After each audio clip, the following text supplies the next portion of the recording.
Hello दोस्तों, एक बार फिर से आप सभी का स्वागत है एजुकेशन बाइट पर। साइंस की आज की क्लास में हम जीवन की प्रक्रियाओं का नेक्स्ट पार्ट करेंगे, जिसमें आपकी श्वसन, वृद्धि, प्रजनन और उत्सर्जन की क्रियाओं के बारे में देखेंगे। इससे पहले वाले पार्ट में हमने पोषण, प्रकाश संश्लेषण, वाष्पोत्सर्जन इत्यादि को देख लिया था। तो चलिए श्वसन से स्टार्ट करते हैं। श्वसन की क्रिया क्या होती है? तो श्वसन वह प्रक्रिया है जिसमें भोजन के ऑक्सीकरण के लिए वातावरण से ऑक्सीजन ली जाती है और ऊर्जा मुक्त होती है। इसके दौरान उत्पन्न CO2 को शरीर से बाहर निकाल दिया जाता है। यानी कि आपने जो भोजन लिया है, उस भोजन के ऑक्सीकरण के लिए आपको ऑक्सीजन की ज़रूरत होती है। तो वो ऑक्सीजन हम क्या करते हैं, वातावरण से लेते हैं, और जब वो ऑक्सीजन ले ली, भोजन का ऑक्सीकरण हुआ, तो उस क्रिया के दौरान ऊर्जा निकलती है। जो ऊर्जा उत्पन्न होती है, उस ऊर्जा का यूज़ तो हम बाकी के कामों में कर लेते हैं। जो भी हमें काम करना हो, कोई भी काम हमें क्रियाकलाप करने हो, उसके लिए ऊर्जा हमें कहाँ से मिलेगी? उस भोजन से ही मिलती है हमें, ठीक है। और ये जो क्रिया हुई, इस क्रिया में जो भी कार्बन डाइऑक्साइड गैस उत्पन्न हुई, वही उत्पन्न गैस को हम बाहर छोड़ देते हैं। तो यही जो है आपकी पूरी प्रोसेस, यही कहलाती है श्वसन। इसको रिएक्शन से समझ लेते हैं एक बार। मानव शरीर की सभी जीवित कोशिकाओं में ग्लूकोज के टूटने से ऊर्जा का उत्पादन होता है, ठीक है।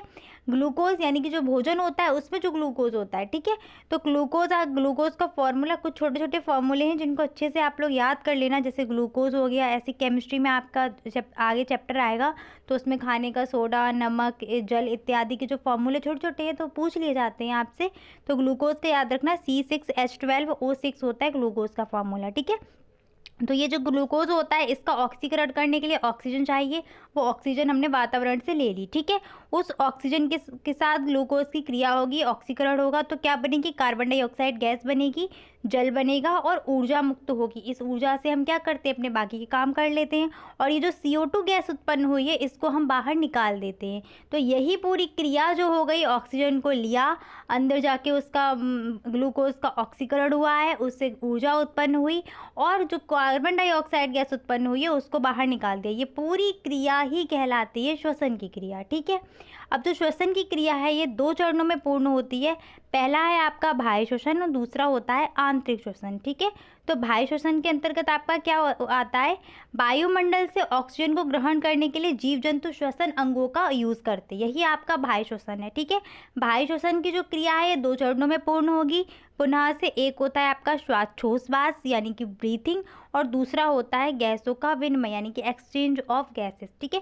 तो ऐसे आप समझ लो कि बाह्य श्वसन की क्रिया के अंतर्गत श्वासोच्छ्वास की क्रिया और गैसों का विनिमय, ये दोनों क्रिया आती है। दोनों क्रियाएं मिलके ही आपकी क्या बनाती हैं? बाह्य श्वसन, ठीक है।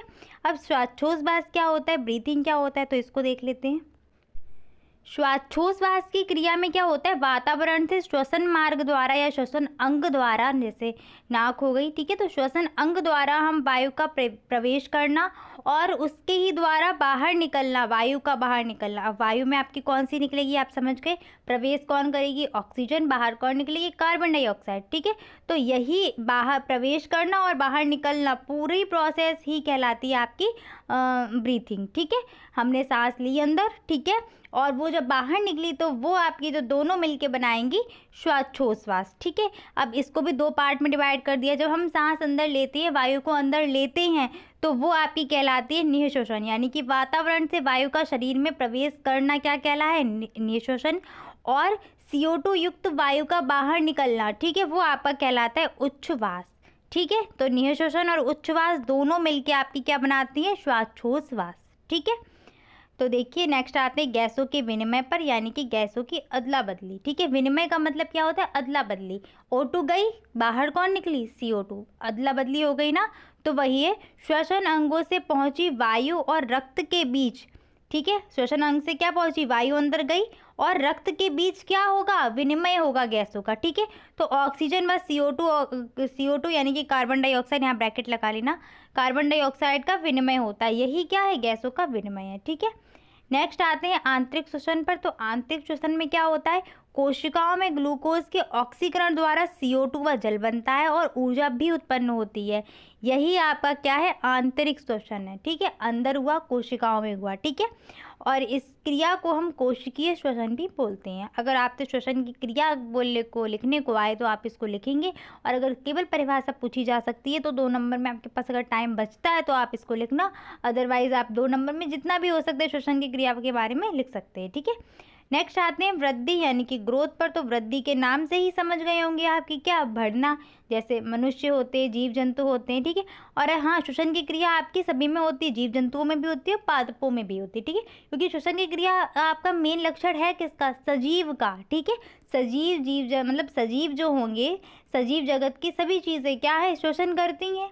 ठीक है, तो सजीव में आपके पादप भी आते हैं, तो पादपों में भी श्वसन की क्रिया होगी। ठीक है, वृद्धि में आते हैं तो वृद्धि का अर्थ क्या हुआ, बढ़ना। जैसे बच्चा छोटा है, धीरे धीरे क्या होता है, वृद्धि होती है ना, उसकी हाइट बढ़ती है। ठीक है, वेट बढ़ता है, तो यही तो वृद्धि है। ऐसी पादपों में भी होता है, एक छोटा सा बीज डालते हैं हम, धीरे धीरे क्या होता है, पौधा बन जाता है, यानी कि उसमें भी क्या हो रही है, वृद्धि हो रही है। ठीक है, बढ़ रहा है पौधा। तो वही है, वृद्धि का अर्थ है जीव जंतु या पौधे की शारीरिक संरचना, या पौधे में जो भी पौधे की संरचना है उसमें क्या है, विकास होना। ठीक है, जिसके अंतर्गत लंबाई, भार, मोटाई तथा अन्य अंगों का विकास। ठीक है, जैसे बच्चे में हो गया, बढ़ता है ना धीरे धीरे, हाथ पैर हर चीज़ें बढ़ती है समय के साथ। ठीक है, ऐसे ही पादपों में भी समय के साथ धीरे धीरे वृक्ष है, छोटा पौधा था, पहले बीज था, बीज से पौधा बना, पौधे से वो पेड़ बन जाता है। जैसे आम वगैरह के देखे, पीपल का देखा है, बरगद का देखा है। तो धीरे धीरे क्या है कि उसमें वृद्धि होती है, ग्रोथ होती है। ठीक है, नेक्स्ट आते हैं प्रजनन पर, यानी कि रिप्रोडक्शन। ये आपका लास्ट सेमेस्टर में चैप्टर भी था आपका, पादपों में प्रजनन। वहाँ पर आपको लैंगिक और कायिक प्रजनन पढ़ाए गए थे। तो प्रजनन में क्या होता है, जीव जंतु या पौधे द्वारा अपने समान नए जीव या पादप उत्पन्न करने की प्रक्रिया क्या कहलाती है, प्रजनन। जीव जंतु जीवों को उत्पन्न करेंगे, पौधे पौधे को। ठीक है, तो इस चीज़ को मैंने यहाँ दोनों यहाँ पर लिख दिए हैं। जीव जंतु मतलब अपने जैसा ही, देखो सभी जीव जंतु करते हैं, यानी कि अपने वंश को आगे बढ़ाने के लिए, अपनी जाति प्रजाति को आगे बढ़ाने के लिए क्या करते हैं, अपने समान नई संतान की उत्पत्ति करते हैं। सेम पौधों में भी ऐसे ही होता है, अपने जैसा ही नया पौधा उत्पन्न करने की जो क्रिया है वही क्या कहलाती है, प्रजनन कहलाती है। ठीक है, तो पादपों का प्रजनन तो आपने पढ़ा था लास्ट सेमेस्टर में, 3 प्रकार का होता है, लैंगिक प्रजनन, अलैंगिक प्रजनन, कायिक या वर्धी प्रजनन। ठीक है, यहाँ पर क्या है आपका, जंतुओं के बारे में देख लो कि कुछ जीव जंतु क्या होते हैं, प्रजनन में अंडे देते हैं। ठीक है, वो अंडा धीरे धीरे क्या होता है, उस अंडे से शिशु या बच्चा बनता है। ठीक है, जैसे आपके हो गए चिड़िया वगैरह हो गई। ठीक है, जो भी पक्षी हैं वो क्या होते हैं, अंडे देते हैं, कबूतर हो गया, तो ये क्या है, अंडे देंगे, इस अंडे से ही नए कबूतर का या नए बच्चे का निर्माण हो जाएगा। ठीक है, और कुछ जीव जंतु क्या होते हैं कि जो शिशु को जन्म देते हैं, यानी कि सीधे बच्चों को जन्म देते हैं। ठीक है, तो वही यहाँ पर नेक्स्ट पॉइंट लिखा है कि भिन्न भिन्न जंतु में प्रजनन के ढंग अलग अलग हैं। कुछ जंतु अंडे देते हैं, परंतु कुछ जंतु शिशु को जन्म देते हैं। ठीक है, नेक्स्ट आते हैं उत्सर्जन की क्रिया।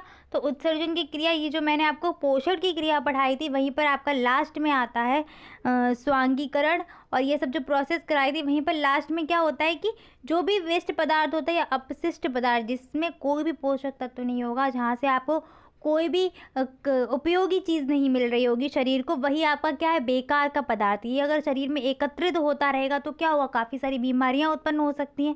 तो उसी बेकार के पदार्थ को क्या है, शरीर से बाहर निकालना, वही क्रिया क्या होती है, उत्सर्जन। तो उपापचयी या मेटाबॉलिक क्रियाओं के फलस्वरूप बने अपशिष्ट पदार्थ को शरीर से बाहर निकालने की क्रिया को ही बोलते हैं उत्सर्जन की क्रिया। ठीक है, ये पदार्थ जिन विशेष अंगों द्वारा शरीर से बाहर निकाले जाते हैं उन्हें हम बोलते हैं उत्सर्जन अंग।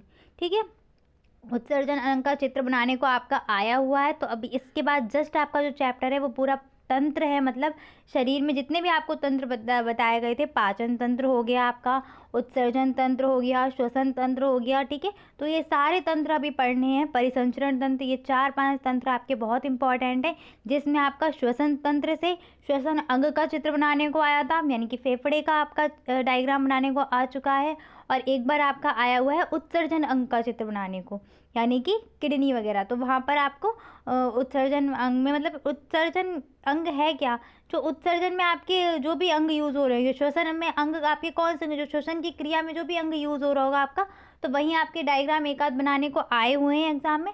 तो वो सारे मैं आपको, जो आपके तंत्र अगला चैप्टर है ना, शरीर में जुड़े हुए मानव शरीर में जितने भी तंत्र हैं आपके, वो तंत्र, कंकाल तंत्र वगैरह सारे तंत्र मैं पढ़ाऊंगी, ठीक है। तो मिलते हैं नेक्स्ट क्लास में। अगर वीडियो अच्छी लगती है तो प्लीज़ अपने दोस्तों को शेयर करा करिए ज़्यादा से ज़्यादा। Thanks for watching and please like share and subscribe my channel. Bye bye, take care.